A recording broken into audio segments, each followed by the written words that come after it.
en tiempo real iniciamos este 2026 retomando espacios que dialogan directamente con el conocimiento, la memoria y la cultura científica. Hoy nos acompaña el profesor Luis Enrique Ramos Guadalupe, quien regresa en la sección, ya lo veía en el spot Tiempo en Contexto, un segmento que digamos vuelve a la pantalla, pero esta vez con una mirada renovada sobre la ciencia y la historia en la vida cotidiana y que se transmitirá, ya usted lo sabe, cada miércoles dentro de nuestra revista. Bienvenido, profesor. Gracias, buenas tardes. Es un gusto realmente compartir en esta primera emisión, al menos juntos en tiempo real. Así es, igualmente para mí.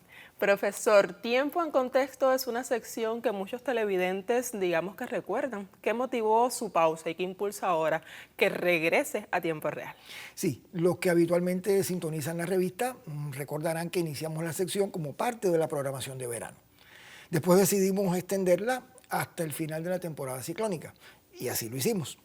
Sin embargo, después pues estuvimos discutiendo, analizando si la sección podía mantenerse. Llegamos a esa conclusión de que los temas sobraban para seguir tratando, temas de interés general, y entonces decidimos dar una segunda mirada al tiempo en contexto.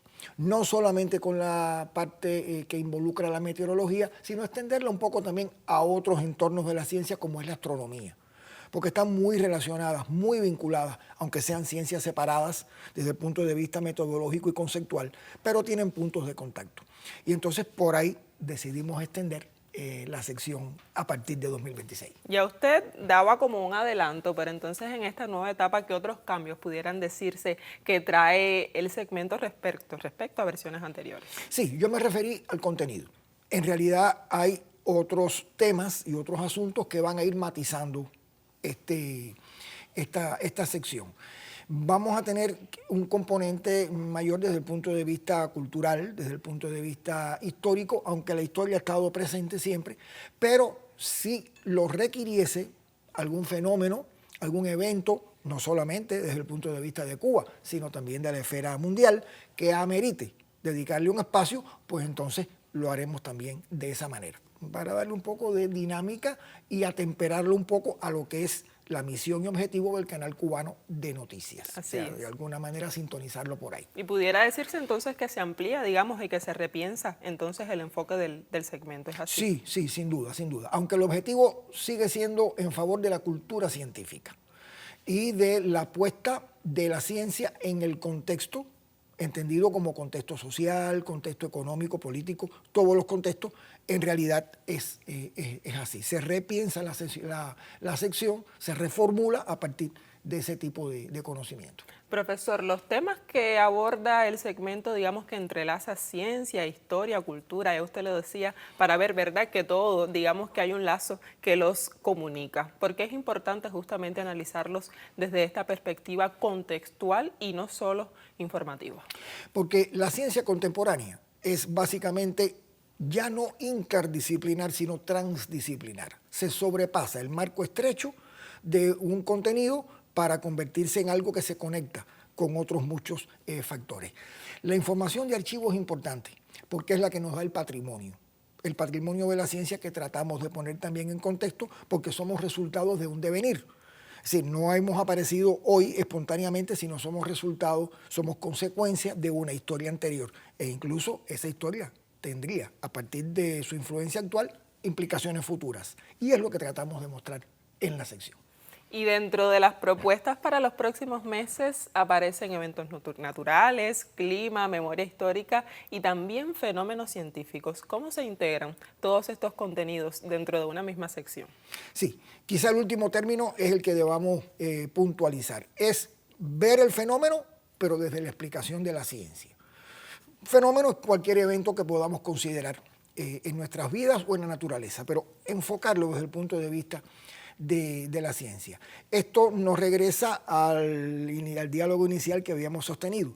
Es decir, no solamente se trata de fenómenos relativos a la atmósfera, sino que también incluimos fenómenos relativos al mar, a la tierra y los fenómenos del espacio exterior. Hay, por ejemplo, conceptos que son poco conocidos, como el clima espacial. Las personas creen que el clima solamente es el que define la atmósfera. Exacto. Hay un clima espacial relacionado con la actividad solar, con las radiaciones que recibimos de otras partes del universo, y todo eso va a ir constituyendo motivo de atención para la sección. Hablaremos de las estaciones del año, hablaremos quizás sobre las mareas, que tienen un componente astronómico importante, y desde luego cuando comience la temporada ciclónica volveremos a privilegiar ese tema, que es distintivo de nosotros. Además son temas interesantes, quizás para el público pudieran ser complejos, pero como dice esa máxima de poner la ciencia en lengua diaria, pues desde acá digamos que se puede cumplir. Trataremos de hacerlo así. Así es, profesor. Ya lo decía, son temas complejos. ¿Cómo es justamente ese proceso de investigación, de búsqueda de información y preparación para cada entrega de este segmento, también para lograr ese lenguaje claro, accesible y que llegue, pero que a la vez sea riguroso para quien nos sintoniza? Sí, usted citaba muy acertadamente esa frase de Martí, que debe ser la divisa para todo divulgador de la ciencia. En realidad, todo esto lleva una investigación de fondo, porque lo que presentamos en la sección son resultados de investigación que a veces han llevado mucho tiempo poderlos elaborar, pero lo presentamos en forma de una síntesis y lo presentamos en un lenguaje amigable para llegar a los públicos de manera más general. Es decir, en la misma sintonía de la misión del canal, amplificar esto y ponerlo de una manera más coloquial en función de tratar de contribuir a elevar la cultura de quienes ven la sección. Y en este sentido, ¿qué papel juegan, digamos, las imágenes, los archivos históricos y todos esos recursos didácticos que pudieran contribuir a la construcción del relato televisivo de historias como estas? Bueno, la televisión es imagen, creo que eso no es un secreto para nadie. Y sobre todo en un momento de tecnologías contemporáneas que tanto priorizan el audiovisual en una multitud de formas, pues la televisión tiene que atemperarse también a esa dinámica.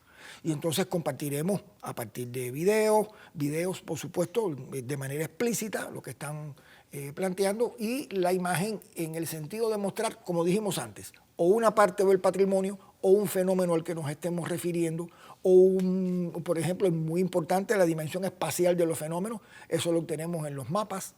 No por gusto tenemos en la revista también una sección dedicada a la geografía, y lo que pretendemos es esa integración, lo que se define habitualmente con el término de sinergia, que todo contribuya al desarrollo dialéctico del medio y que podamos aportar a la cultura científica. Eso es un deseo, un anhelo de lo que aspira, digamos, con este segmento que transmitirá nuestra revista cada miércoles, pero ¿qué espera entonces que reciba ese público luego de cada segmento? Que reciba que el canal cubano de noticias contribuye a diversificar la cultura, que no es únicamente la noticia, sino la noticia puesta en contexto, incluyendo la información que permite al televidente apreciar mejor la magnitud, el sustento de aquello que puede devenir, como dijimos hace un momento, un fenómeno que cubra una parte importante de la noticia, pero cuál es realmente el sustento que la ciencia proporciona para entender mejor el mundo en el que estamos viviendo, que también abarca esa interrelación de la sociedad y la naturaleza.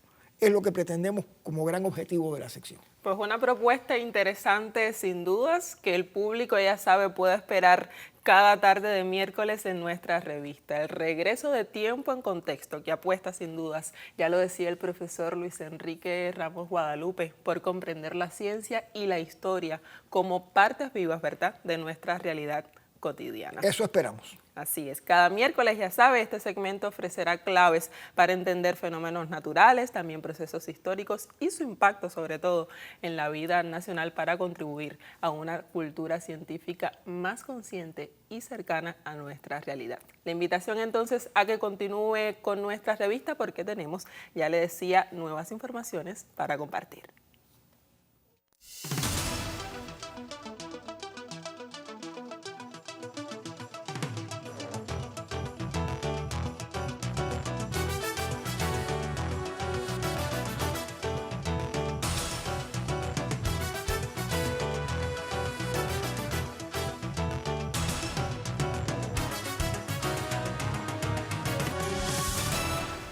Y ya estamos listos para recibir nuevamente al periodista Alex López Almaguer, quien nos actualiza sobre los acontecimientos más novedosos en la ciudad de Camagüey. Bienvenido, Alex.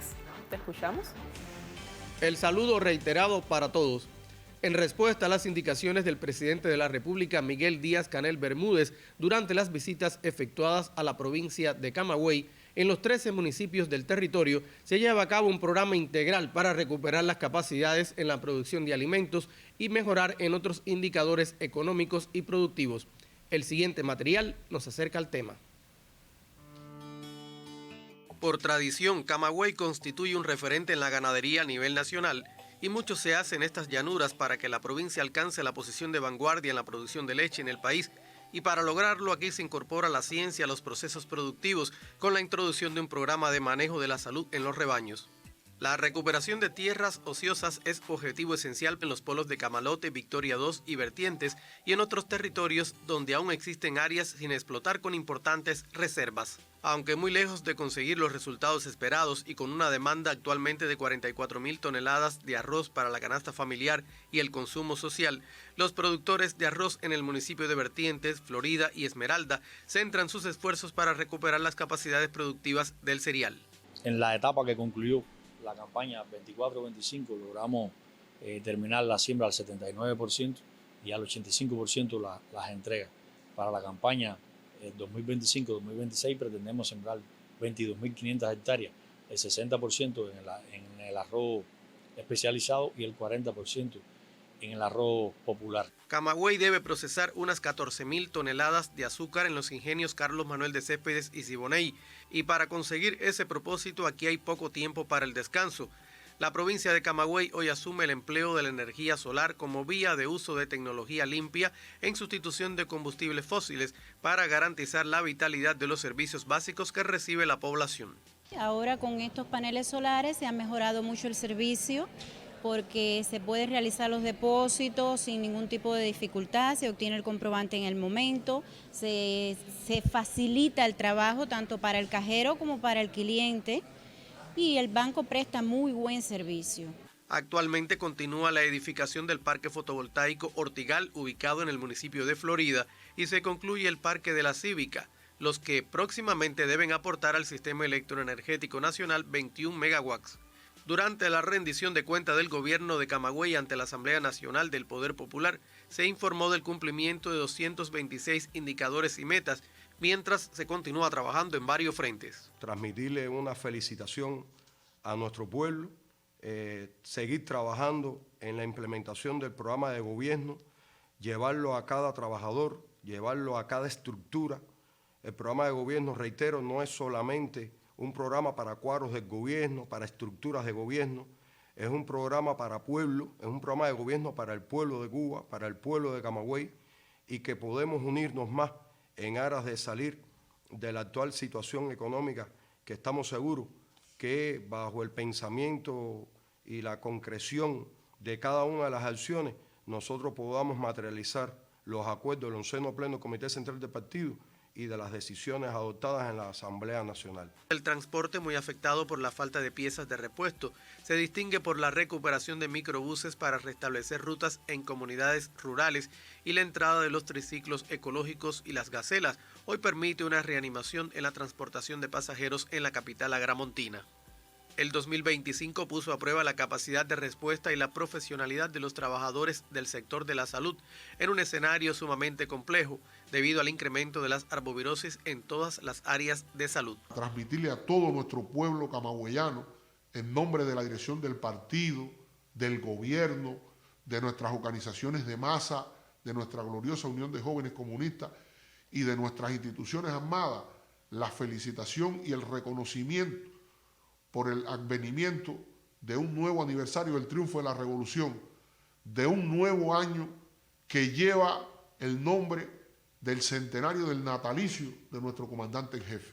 Yo creo que solo ese hecho nos compromete más, se convierte en la motivación principal, yo diría que en el motor impulsor para que todo lo que hagamos en el 2026 lo hagamos mucho mejor, con mucha más calidad, y pensando sobre todo en nuestro heroico pueblo. 2026 será un año de muchos desafíos y el pueblo agramontino lo seguirá dando todo por su Camagüey, porque aquí se trabaja para mantener la obra de la revolución. Javier Lacaba y Alex López Almaguer para el Canal Cubano de Noticias. La oficina del historiador de la ciudad de Camagüey concluyó el año 2025 con importantes logros en la preservación del patrimonio y en el desarrollo de proyectos de alcance social. Nos llega el siguiente material desde Audiovisuales Príncipe. Veamos. El 2025 ha sido un año difícil para todos. No obstante, la oficina del historiador de Camagüey no cesa en su empeño de preservar los valores de esta ciudad patrimonial.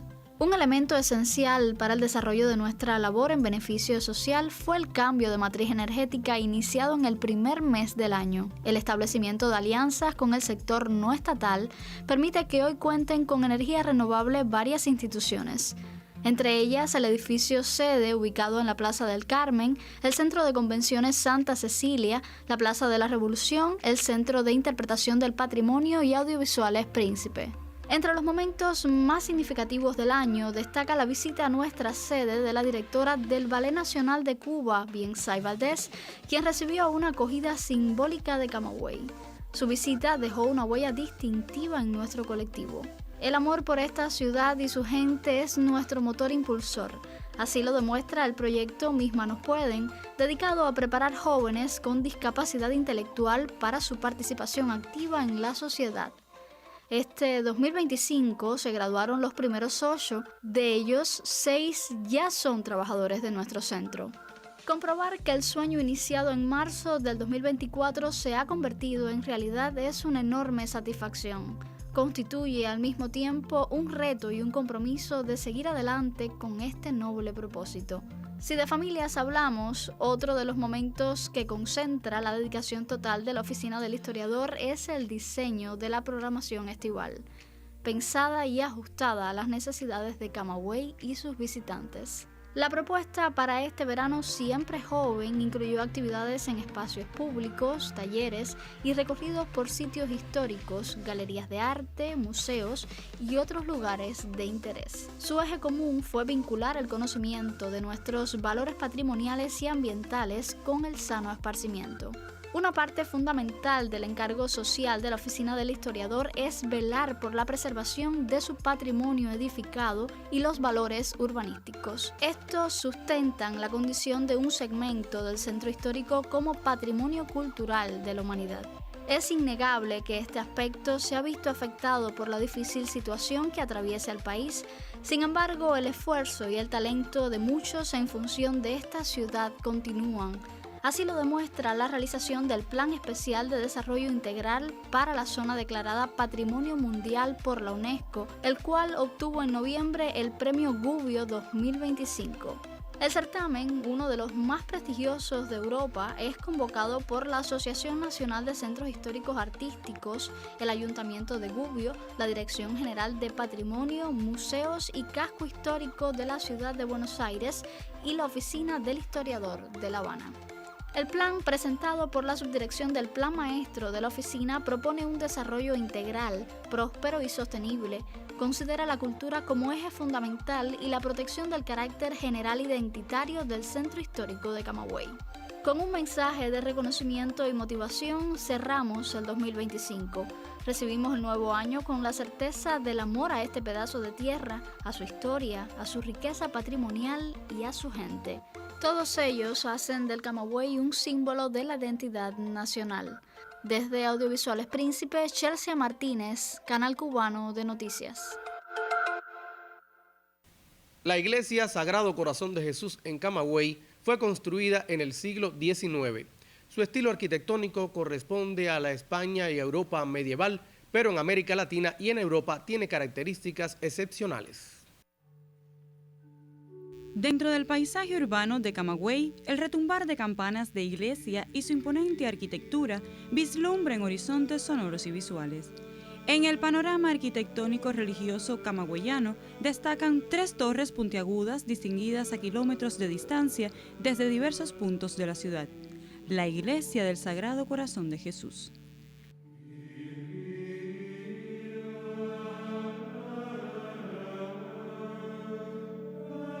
La edificación sustituyó al antiguo Templo San Francisco y fue resultado de una petición de los lugareños. Su construcción se debió a la contribución financiera de la señorita Dolores Betancourt Agramonte, hija de Tomás Pío Betancourt, primer historiador de la ciudad. El 15 de julio de 1912 se bendijo la primera piedra para la construcción, tal como lo refieren textos de la época, y ya para el 21 de mayo de 1919 se entregaron las llaves del templo. Es un edificio de estilo neogótico con una planta rectangular de 3 naves terminada en un ábside poligonal. La fachada principal está conformada por un portal de 3 arcos apuntados. Su torre central, coronada por una cruz, tiene 53 metros de alto.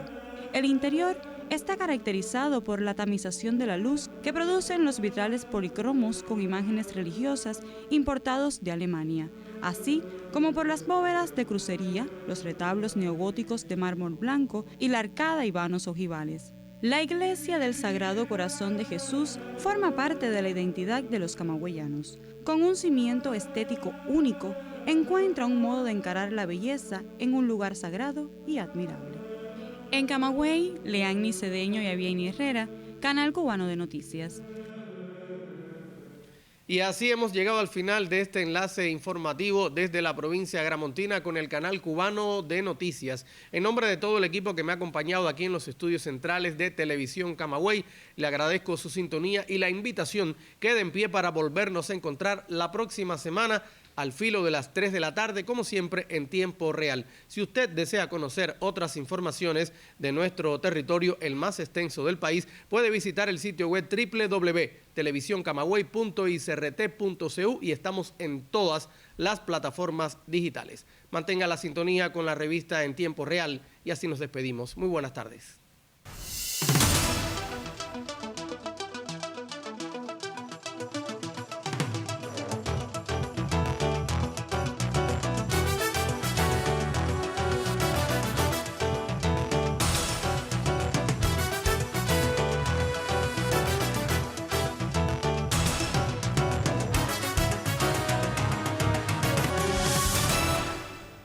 Gracias a nuestro corresponsal Alex López Almaguer por actualizarnos sobre el acontecer desde la provincia de Camagüey. Y yo regreso al set de entrevistas porque en la revista Tiempo Real iniciamos en el 2026 con nuevos segmentos dedicados a ampliar la cultura general de nuestra audiencia. Y entre estas propuestas se incorpora un espacio dedicado a la geografía, pensado para recorrer el país desde sus hermosos paisajes, su historia, sus símbolos y sus múltiples significados.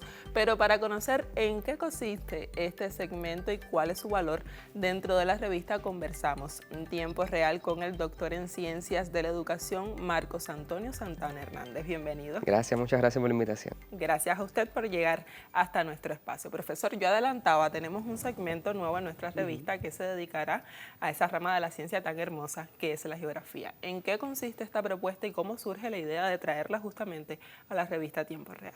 Bueno, muchas gracias por la invitación nuevamente y decir que, bueno, esta propuesta parte de una idea del periodista Fidel Toranzo, una especie de vínculo que tuvimos cuando yo vine otra vez a la revista a una entrevista y ahí me comentó de la idea de poder tener un espacio dedicado a la geografía nacional, ya que hay muchos espacios dedicados a la geografía y a otras ciencias, pero bueno, más bien del ámbito internacional. Y bueno, qué bueno tener un espacio que hablara o que hable de la geografía nacional, resaltando los valores identitarios que hoy tiene Cuba, porque Cuba es una isla, es decir, un archipiélago, y dentro del archipiélago tiene cosas que solamente existen en Cuba. Yo creo que esos son valores que se pueden ir resaltando a través del estudio de la geografía. Así es, una selección que me imagino abarcará diversos temas, desde esas elevaciones históricas con que cuenta, ya lo decía, nuestro archipiélago, hasta, digamos, que Cayos, y bueno, esas, sin duda, recursos naturales con que cuenta nuestro país, hasta incluso geopoética y geolingüística, algo que conversábamos mientras preparábamos la entrevista y que yo me llamaba la atención. Geopoética, ¿a qué se refiere un poco? Bueno, la geopoética es un término acuñado por el doctor Antonio Núñez Jiménez en su libro precisamente que se titula de esa manera, Geopoética de Cuba. Él hizo una selección de poemas, de canciones, de música hecha en función de la naturaleza, es decir, inspirada en la naturaleza. Y de ahí parte el término geopoética, es decir, toda esa literatura poética, esa literatura, en este caso, él hablaba mucho de la canción hecha a través de un poema, Y yo creo que de ahí sale el término y él lo acuña en el año, bueno, en 1980, que es la etapa en que él escribe el libro, aunque ha tenido sus ediciones. Es importante destacar que se van a tocar estos temas desde el enfoque de la cotidianidad, precisamente porque es un enfoque que defendí recientemente en la tesis de doctorado, teniendo en cuenta todos los elementos de la cultura y cómo la cultura es la intermediaria entre la ciencia, es decir, el conocimiento científico y la manera de poderlo divulgar de alguna manera. Yo escuchaba al profesor Luis Enrique y me gustaba mucho su intervención debido a que hablaba de la cultura científica, la promoción de la cultura científica. Yo creo que en eso también está este segmento, está dirigido a divulgar todo lo que hace hoy en materia de ciencia geográfica, que es una ciencia de integración donde confluyen dentro de ella muchas otras ciencias, y yo creo que ahí está el mayor valor, lograr que llegue a ser una cultura científica en la población, en todo el que vea el segmento, pero que además pueda retroalimentarse de la cotidianidad de cada una de esas personas, porque vamos a tocar temas de todo el país, no nos vamos a centrar solo en La Habana, y vamos a ver también cómo el hecho cultural también ocurre en un espacio geográfico determinado por una causa determinada. Entonces ahí también vemos ese vínculo de integración que queremos lograr en el segmento Nuestra Geografía, que es como pretendemos ponerle. Así es, y una manera también interesante, digamos, de llevar la geografía de los libros a como estamos acostumbrados en la escuela, también hacia la pantalla, y usted lo decía, un valor sin dudas muy interesante, muy importante también para llevar información a quien se encuentra desde la pantalla sobre también la geografía cubana, sus paisajes y su hermoso valor natural. ¿Cómo pudiera aportar este segmento a la comprensión justamente del territorio cubano más allá, ya lo decíamos, de la geografía tradicional que se enseña en las escuelas? Bueno, primero el enfoque de la cotidianidad parte de principios generales de la geografía, como la localización. Es decir, siempre vamos a empezar el segmento localizando el hecho de que vamos a hablar. Si vamos a hablar de elevaciones históricas, hay que localizar esas elevaciones para contextualizar al televidente en el lugar, en por qué ahí, por qué no en otro lugar. Y por eso yo creo que partiendo de ese principio, partiendo después de describir el lugar, de cómo compararlo con otros lugares dentro del propio país o fuera del país, porque tenemos cosas en Cuba que en otros lugares también existen, pero no con las mismas características. Entonces es una manera también de ver ese desarrollo de nuestra geografía comparándolas con otros contextos del continente o fuera del continente. Y a partir de ahí, el valor fundamental está ligado precisamente a resaltar nuestra identidad nacional. Yo creo que eso es un elemento que va a marcar dentro del segmento que vamos a hablar de nuestra geografía, si no vamos a hablar de otra geografía, vamos a hablar de la nuestra y dentro de la nuestra, ¿qué nos tipifica?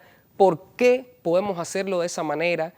A lo mejor cuando hablamos de elevaciones históricas, que es uno de los primeros temas que vamos a desarrollar, no por gusto, vamos a explicar por qué Martí está en el oriente, en la mayor cima de este país, en el pico turquino, por qué en el occidente está Maceo, quién puso a Maceo en el occidente y por qué en el centro está Antonio Núñez Jiménez, considerado el cuarto descubridor de Cuba. Es decir, vamos a explicar esa relación, esa integración con la historia. Bueno, ahí estamos viendo imágenes de Martí en el pico turquino. Es decir, vamos a explicar cómo el hecho histórico, el del espacio geográfico va a marcar. Por ejemplo, es Puesto Escondido, que también es otro lugar emblemático y maravilloso de nuestra geografía, y ahí tiene muchas historias por contar. También tenemos mucha evidencia del reciente bojeo a Cuba, que nos ha permitido también tener mucha información para divulgar, para compartir, y es importante resaltar, y quiero agradecer además al equipo de Naturaleza Secreta, que me ha brindado muchos materiales con los que voy a trabajar. Además, material audiovisual. Audiovisual y, bueno, imágenes, fotos que vamos a poder estar compartiendo con el televidente para hacer un poco más atractiva, por supuesto, este segmento o sección que vamos a estar desarrollando acá con ustedes. También una manera de viajar, digamos, por la geografía. Quien no ha salido de acá de la capital puede también conocer un poquito de Santiago, de Granma, de la Sierra Maestra o bueno. Y que eso es parte de nuestra cotidianidad, porque lo que ocurre hoy en Santiago, digamos un sismo en Santiago, por poner algo extremo, pero no vamos a hablar de eso.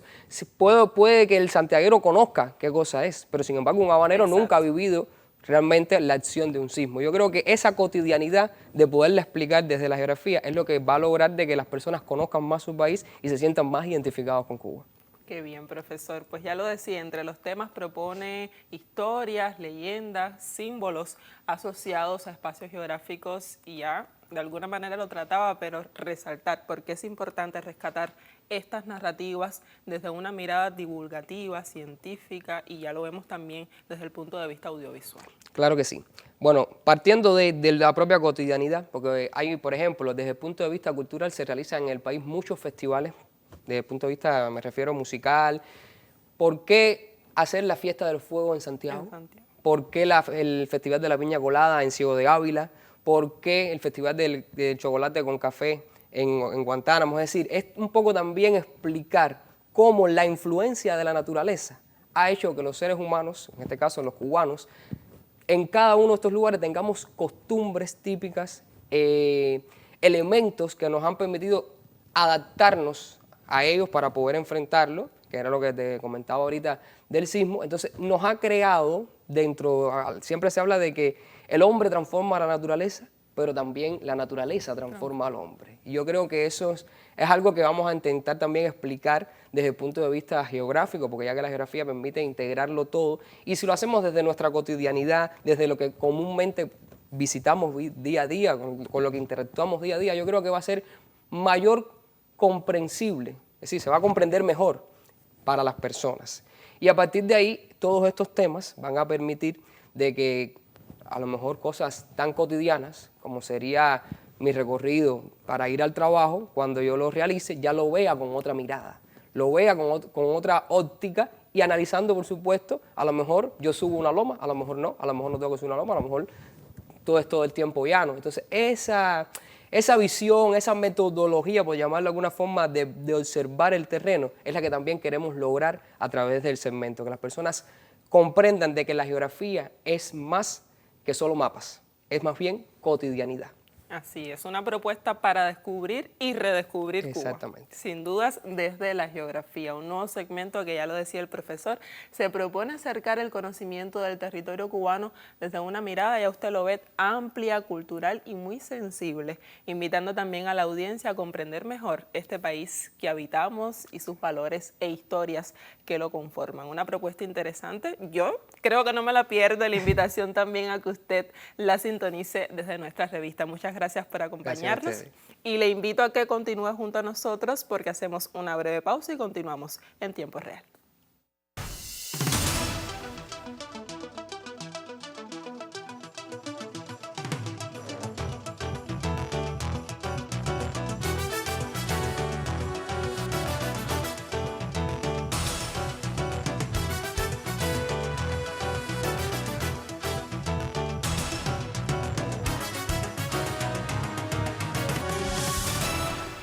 Revisamos ahora noticias que llegan desde el satélite. El primer ministro de Groenlandia, Jens Frederik Nielsen, rechazó las amenazas